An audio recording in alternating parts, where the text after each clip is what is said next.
Yesterday also I have discussed with you the assets.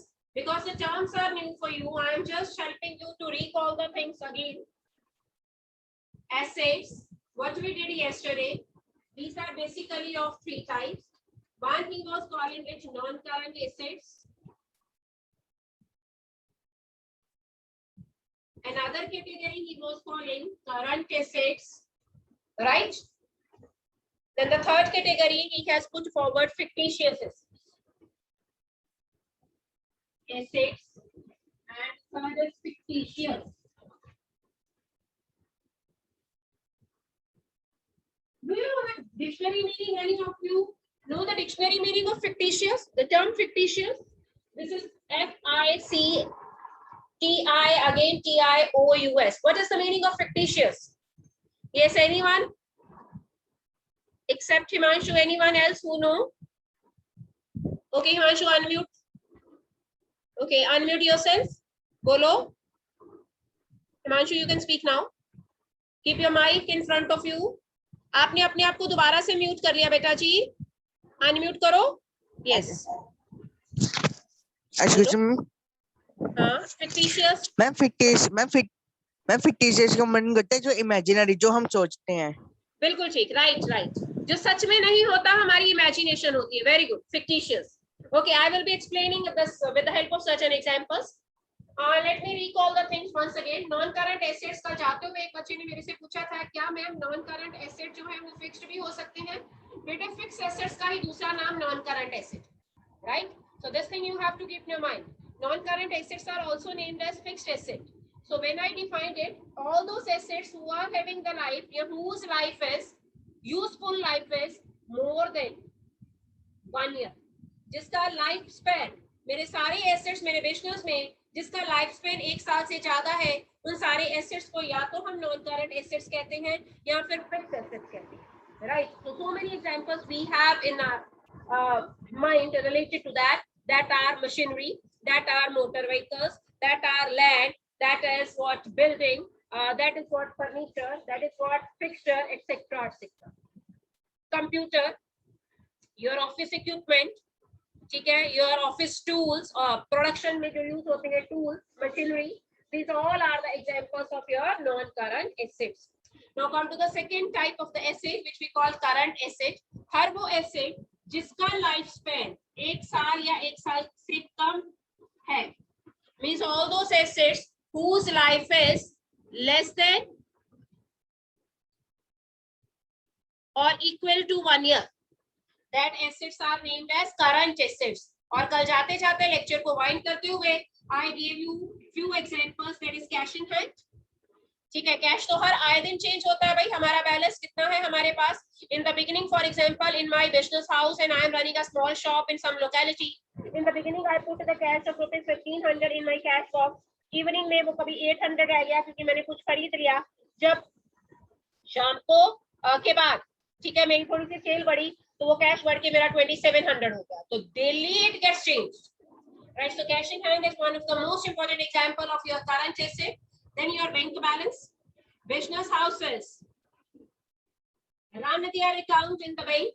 So many times they deposit the money, so many times they withdraw the money from the bank. Withdraw का मतलब होता है bank से पैसे निकलवाना और deposit का मतलब होता है बैंक में पैसे जमा करवाना, right?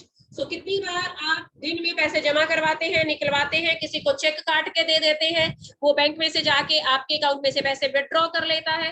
So this is all about your bank.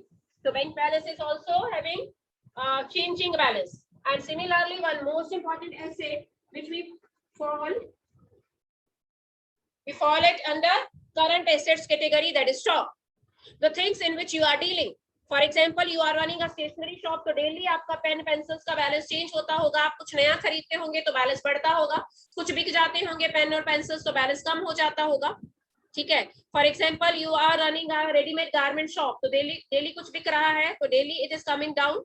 और आप नया ऑर्डर प्लेस करते हैं तो नया सामान आता है तो उसमें प्लस हो जाता है सामान. तो स्टॉक का भी डेली चेंजेस होती रहती हैं. So that's why we call it under the category of current asset. So this all was your revision of the yesterday's lecture, right? अब हम आते हैं अगली कैटेगरी के ऊपर. For that I need to erase this first two categories. और first first two categories में पहले मैं इसे एक्सप्लेन कर दूं. देन ही सेड कि नॉन करंट एसेट्स की आगे दो टाइप्स हैं, वो भी कर लीजिए अभी, बाद में फिक्टिशियस एक बार ही करते हैं. Non current assets are further of two types, that is tangible non-current assets which we can see, which we can touch, and then we were having intangible fixed assets जिन्हें हम देख नहीं सकते लेकिन उनसे हमें फायदा जरूर मिलता है. So one of the most important example of intangible asset throughout your commerce career is goodwill. Then copyright, patent right, ये सारा कुछ मैंने बता दिया. Copyright, patent, publisher gets the right from the author to print his written material और written content जो उसने लिखा है. ठीक है. पेटेंट मीन्स आपने कोई सिंबल, कोई नाम, कोई रेसिपी अपने नाम के ऊपर रजिस्टर्ड करवा ली है, तो आप जैसा कोई भी नाम आपके प्रोडक्ट का कोई और कंपनी नहीं यूज करेगी, अदरवाइज वो पनिशेबल ऑफेंस होगा. राइट. आपने जिस किसी के पास भी कल्याणी है तो कल्याणी पब्लिशर उसने यहाँ पे के नीचे से पी बनाया, so this is their logo, they got it registered on their name, और फिर के ऐसे बड़ा सा लिख के पब्लिशर का पी यहाँ इसके पैर से निकाल के फिर नीचे उसे पब्लिशर ऐसे. ठीक है. तो इस तरह से ये लोग अपने लोगोस और साइन क्या कर लेते हैं, डिजाइन कर लेते हैं, then they get it registered on their name so that no other company can use their name, otherwise market में डुप्लीकेशन हो जाएगा. आपने कई बार देखा होगा कैटेगरी से एक डिफरेंट स्टाइल से लिखना. ठीक है. और कई बार जब डुप्लीकेट आती है, मेरे को लगता है कैडबरी के ओरिजिनल में यू पड़ता है, और कई बार जब हम लोग इसकी डुप्लीकेट कैंडीज देखते हैं तो वो बी के बाद डबल ही डाल देता है, कैडबेरीज बना देता है, तो हमें लगता है कि कलर स्कीम तो टॉफी की वही है. ठीक है. और रैपर का कलर भी वही है तो ओरिजिनल ही होगा. लेकिन अगर किसी ने ओरिजिनल खाई हो और फिर डुप्लीकेट का टेस्ट करे तो ही और she can immediately identify it is a duplicate. ठीक है. तो आप जैसा नाम कोई और यूज नहीं कर सकता, लेकिन अल्फाबेट्स का हेरफेर करके लोग डुप्लीकेट सामान मार्केट में लॉन्च कर देते हैं, which is a punishable offence, you know. ठीक. सो टेंजिबल जिनको हम देख सकते हैं, टच कर सकते हैं, which can be moved from one place to another. ठीक है. ये हमें बेनिफिट तो देते हैं लेकिन इनकी एग्जिस्टेंस एज सच पॉसिबल नहीं होती. लाइक गुडविल को मैं महसूस कर सकती हूँ लेकिन मैं उसे टच नहीं कर सकती. कॉपीराइट, पेटेंट राइट, ये भी मेरे फॉर्मूलाज वगैरह हैं, ये कहाँ एक जगह से दूसरी जगह मूव होते हैं, लेकिन इन सब का मेरे को बेनिफिट जरूर मिलता है. So that's why these are my intangible assets. Right. Now come to the next category, fictitious asset. I want you to discuss with you thoroughly fictitious asset. यहाँ तक किसी को कोई डाउट है? You may ask. Any doubt to any one of you, you may ask. पूछना है किसी को कुछ? अभी हिमांशु ने बताया fictitious assets are your imaginary asset. Imaginary. These are actually not the assets, but we assume, we imagine कि yes, they are also our asset. Actually, they don't seem to be assets.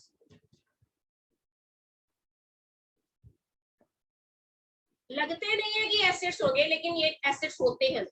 क्यों? क्योंकि ये हमें benefit देते हैं. हर वो चीज जो मेरी पोजेशन में है और मेरे को फ्यूचर में बेनिफिट देती है उसे हम एसेट कहते हैं. अब जरा ध्यान से सुनना.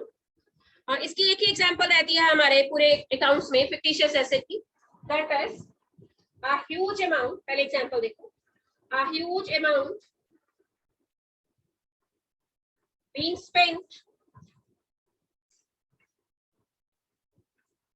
On the advertisement campaign. Advertisement campaign of a newly launched product. Newly launched product. आपने कोई नया प्रोडक्ट मार्केट में लॉन्च किया है, करोड़ों में आप उसकी एडवर्टाइजमेंट के ऊपर पहले खर्चा करते हो. मतलब मार्केट में अभी वो प्रोडक्ट आया नहीं है, लेकिन आपने टीवी के ऊपर दिन में 10 बार ऐड चलती है डिफरेंट चैनल्स के ऊपर. That is what we call huge amount. करोड़ों में. For example you spend on it 10 crore rupees, सिर्फ लोगों में क्रेज दिलाने के लिए. Yes, this is our project. Similarly when a movie is getting to be released and is ready to be released, उसकी advertisement के ऊपर उनके प्रोड्यूसर्स करोड़ों में खर्चा करते हैं लोगों में क्रेज पैदा करने के लिए कि कल को लोग मूवी थिएटर में जाके देखेंगे.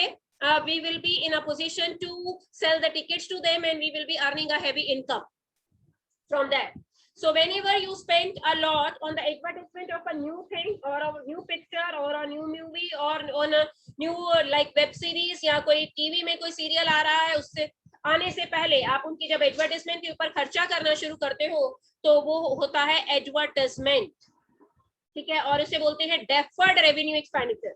आप जरा इमेजिन करके देखो कि अगर ये एडवर्टाइजमेंट ना हुई होती, लोगों में क्रेज पैदा होता, लोग कभी ये मूवी देखने चाहते।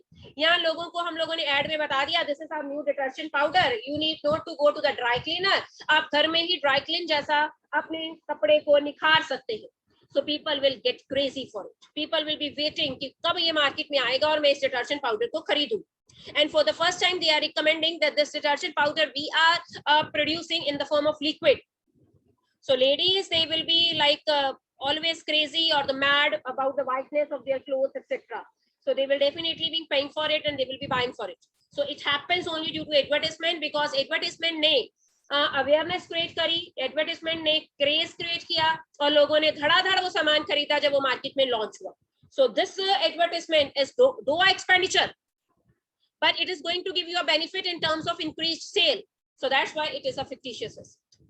है ये खर्चा, लेकिन क्योंकि ये आपको बेनिफिट देने वाला है, इस एडवर्टाइजमेंट के कारण ही आपकी ज्यादा से ज्यादा सेल होगी, इसलिए इसे क्या माना जाएगा, फिक्टिशियस एसेट। देखने को एसेट नहीं लगता, लेकिन we just imagine it an asset. और ऐसे खर्चों को हम अकाउंट्स में जिसको करते आप एक बार हो और जिसका बेनिफिट आने वाले बहुत सारे सालों तक आप लेते हो, उसे हम बोलते हैं deferred revenue expenditure. Deferred revenue expenditure, which you incur only once, but you are going to reap the benefit out of it for so many coming years. आने वाले बहुत सारे सालों तक आपको उसका बेनिफिट मिलता रहता है। That expenditure we call deferred revenue expenditure, and this is only one example throughout your accountancy. That is huge amount spent on the advertisement campaign of a new launch of the product. ठीक है? So I have certain questions in my chat box. Let me read that questions. Assets are always being owned by you and liabilities are always owed to others या to outsiders.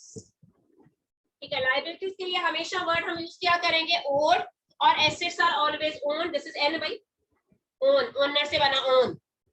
ठीक, so let me discuss with you what is liability. Liability is an amount for which you owe to others. एक ऐसा पैसा जो दूसरे बंदों को आपको वापस करना है, जो आपके सिर के ऊपर कर्जा चढ़ा है, और अकाउंट्स में उस कर्जे को हम डेट बोलते हैं। भाई यहाँ पे बी साइलेंट है, डेप्ट कोई नहीं बोलेगा इसको, this is DEBT. Nobody will call it debt, everybody will call it debt. B is silent over. So liabilities भी दो तरह की हैं हमारे सिलेबस में, one is non current liability, another is current liability. So let me tell you. और एक contingent liability भी है, वो भी मैं साथ में बता दूंगी. Let's see. So I have non current liabilities, same definition as of non current asset, हर वो लायबिलिटी जो एक साल के बाद मेरे को पे करनी है और whose payment period falls beyond 1 year, वो नॉन करंट लायबिलिटी होगी. These liabilities are to be paid after the expiry of 1 year. मान लो आपने बैंक से लोन लिया है, so you are going to repay it within 5 years. 5 सालों के बाद आपने उसे वापस करना है, so that will be your non-current liability, right? So non-current liability is to be paid after the expiry of 1 year. एक साल के बाद उसकी वापसी होती है. Current liability क्या बनेगी? Which is to be paid within a period of 1 year. Current liability का maturity period क्या है? या तो less than 1 year होता है या equal to 1 year होता है. So that 1 year and more than 1 year criteria is same as of your asset base. Contingent liabilities. Contingent liability, about these liabilities we are not sure. First you see the spelling. Contingent liabilities. Liabilities. About these liabilities we are not sure. It may or may not arise. ये हो भी सकती है और नहीं भी हो सकती, जिसके बारे में हम श्योर नहीं है. For example, सिंपल सी बात है, when you sell your electronic gadgets, a manufacturing company always give the warranty to the customers. Warranty का मतलब क्या है? 5 सालों की अगर मैंने वारंटी दी है अपनी वॉशिंग मशीन की मोटर को लेके, अगर 5 साल से पहले वो मोटर में कोई भी खराबी आती है, हम रिपेयर फेयर फ्री करके देंगे. अगर रिपेयर पॉसिबल नहीं है तो हम उस मोटर को चेंज करते हैं. ठीक है, सो दिस लायबिलिटी मे और मे नॉट अराइज ना. तो liabilities are related to warranties are also named as contingent liability. हो सकता है कि वो मशीनरी ठीक चलती रहे, हो सकता है कि वो खराब हो जाए, तो आपको अपनी पॉकेट में से अपने कस्टमर्स को सेटिस्फाई करने के लिए रिपेयर एटसेट्रा का खर्चा देना पड़े। एक और एग्जांपल जो मैं हमेशा बताती हूँ, फॉर एग्जांपल आपकी एक बड़ी लार्ज स्केल कंपनी है and you are running a manufacturing company. आपकी मैन्युफैक्चरिंग कंपनी है MFG, manufacturing CO means company. आपकी एक मैन्युफैक्चरिंग कंपनी है, वहां पे मशीन पे काम करते करते मिस्टर मोहित को परमानेंट इंजरी हो गई। So Mohit is one of the name of my student, let it be something else, ठीक है, इन माय माइंड क्या नाम रखूं, मोहन रख ले। So Mohan while working in that office got injured permanently, उसका राइट हैंड कट गया, ठीक है, बहुत सारा ट्रीटमेंट पे खर्चा हुआ। उसकी फैमिली मेंबर ने केस फाइल कर दिया कि हमें इसकी कॉम्पनसेशन मिलनी चाहिए, ठीक है। अब कोर्ट में केस चल रहा है, आप अपना लॉयर हायर कर बैठे हो, मोहन की फैमिली मेंबर्स अपना लॉयर हायर करके बैठे हैं।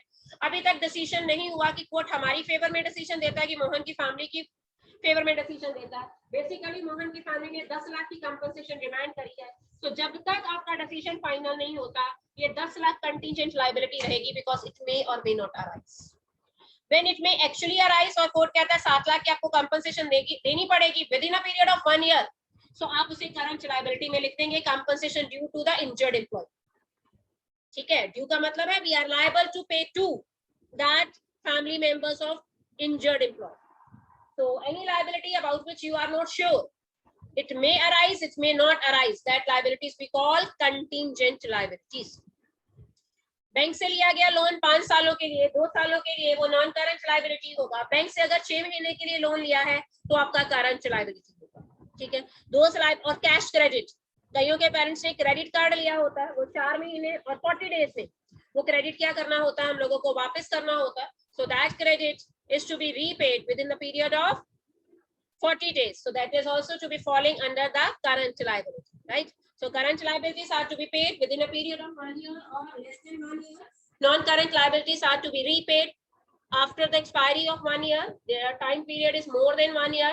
Contingent liabilities which may or may not arise, right? So these are the simple definitions of your current liability, non-current liability, and contingent liability. Any doubt to anyone you may ask?